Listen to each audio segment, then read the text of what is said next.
নমস্কার। আগামী 18ই জুলাই বাংলা মতে শ্রাবণ মাসের প্রথম দিন এবং 21শে জুলাই শ্রাবণ মাসের প্রথম সোমবার। আমরা এই শ্রাবণ মাসটাকে অতি পবিত্র এবং হিন্দুদের জন্য অতি অতি পূজনীয় বলে মনে করি। কেন এই শ্রাবণ মাসটাকে অতি পবিত্র এবং পূজনীয় বলে মনে করা হয়? শ্রাবণ মাসের মাহাত্ম্যটা কি আছে? শ্রাবণ মাসে আমাদের যে শিব অর্থাৎ মহাদেব এই মাসেই জন্মগ্রহণ করেছিলেন।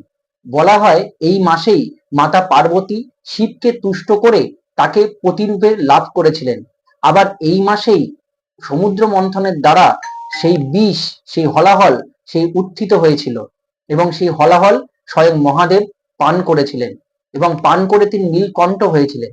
সেই জন্য এই শ্রাবণ মাসটাকে অতি পবিত্র মাস বলে ধরা হয়।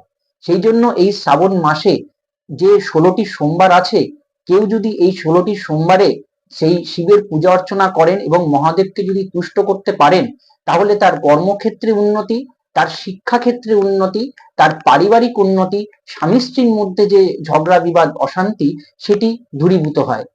আমরা সেই জন্য এই মাসটিকে আমরা হিন্দুরা খুব পবিত্রভাবে পালন করে থাকি। হর হর মহাদেব, ওম নমঃ শিবায়।